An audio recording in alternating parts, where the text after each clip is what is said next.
Hello, new school year. We see you coming and we are ready. If you are watching or listening to this episode in the United States, you've got back to school already on your mind. Maybe you're back to school shopping, or if you're a homeschooler, you're planning the school year and picking curriculum. In Canada, we are looking into August and breathing a sigh of relief. One more month of summer, let's squeeze in all the fun we can. Regardless of which one you are, I've got a lineup of great episodes that are all school focused that will have you ready to help your children to succeed. Episode 29 was all about motivating your child when it's too hard. In episode 30, we talked about strengthening you, mama. What do you and your children need today? You both actually need the same things. Check those two episodes out if you missed them. Episode 31 answered the cry, "Help! My child continually says no." The no is with an "I don't want to listen to you" attitude. Episode 32 shared tips for motivating your child when they don't want to do it. And today's episode is all about self-motivated kids. Is it actually possible? Then coming up, theirs is math actually too hard? How can you help your child through the math struggles? So I encourage you to add this Renewed Mama podcast to your favorites for a deeper, practical, we're in this together connection. Following or subscribing means you won't miss an upcoming episode. And my prayer is that by watching or listening in to each episode, you'll become a stronger, renewed mama, equipped with the actual how-tos to think right, speak right, and respond right in those back-to-school moments.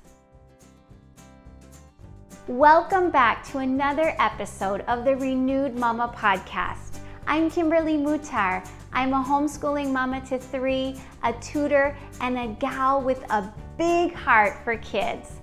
I cannot hold back those tears when I see kids succeeding.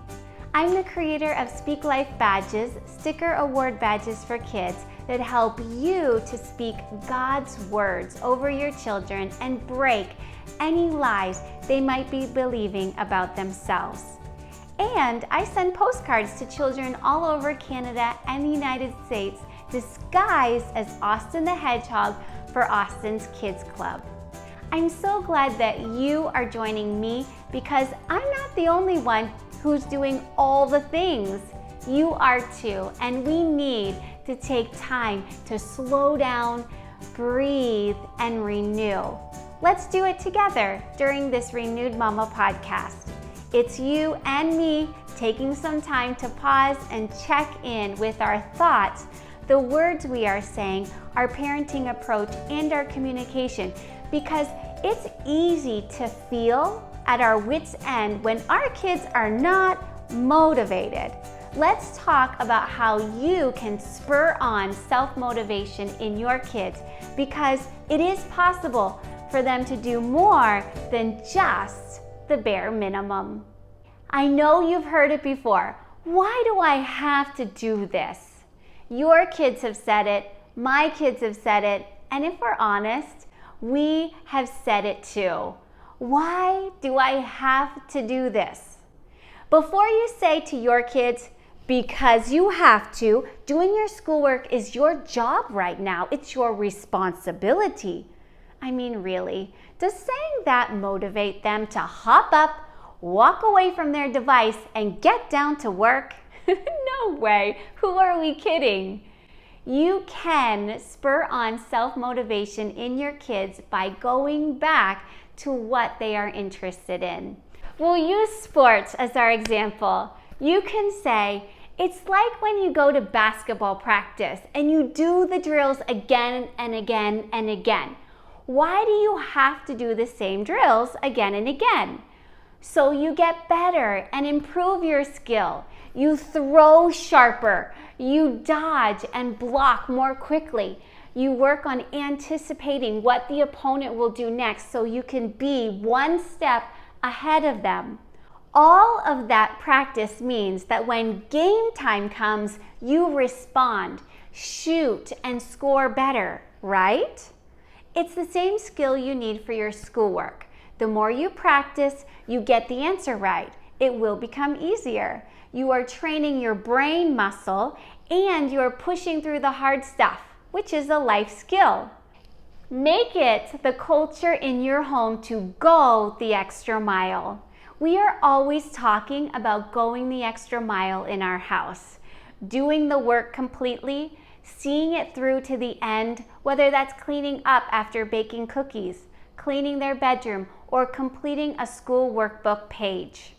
You can say, you know an Olympic runner? Did he just wake up yesterday and say, I'd like to run in the Olympics?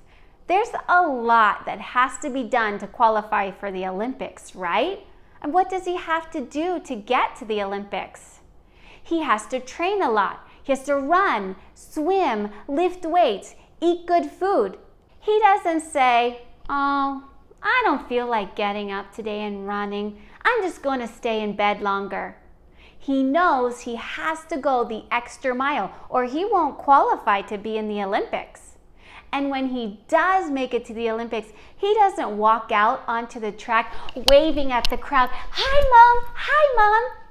No, his eyes are on the finish line. He already sees himself crossing it in his mind's eye. He's ready to give it his ultimate best. He didn't come this far to not go the extra mile, did he? Your child might say, yeah, Mom, but this is fractions. It's not as important as the Olympics. And they're right. But that runner knows that each run, each swim, each healthy meal, each weight lifted is a little step toward the Olympics. Your fractions are a little step in learning the greater skill of going the extra mile. How you do your fractions today is how you will do something else tomorrow. It's training for the future, for pushing through the hard stuff now so that you can do the bigger things tomorrow. Would you be willing to give the same kind of focus and determination to your fractions?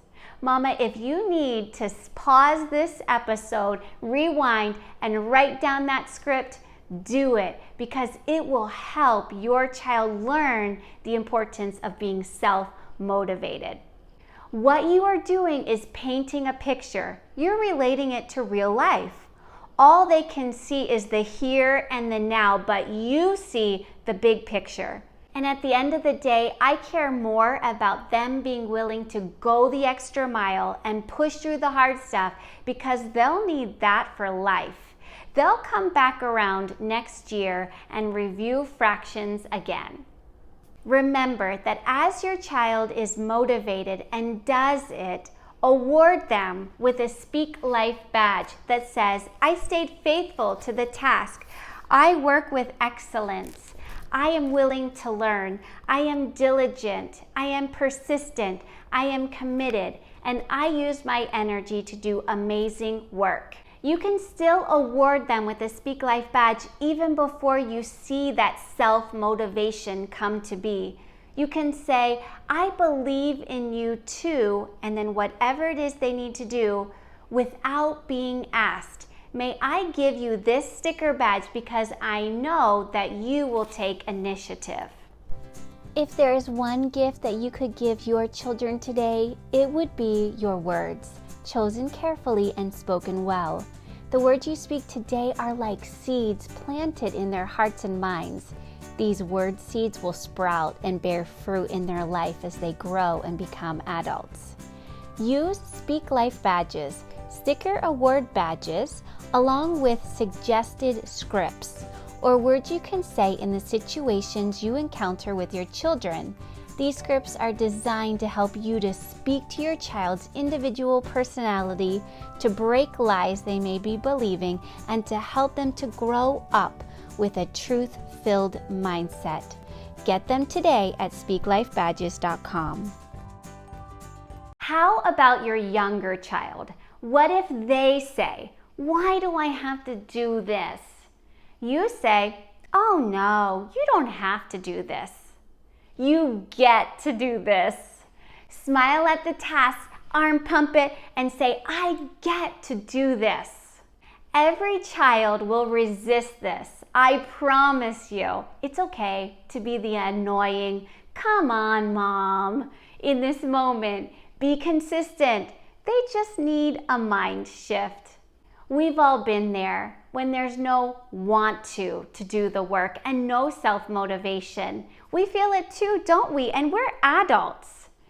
Teach your children about the power of body language.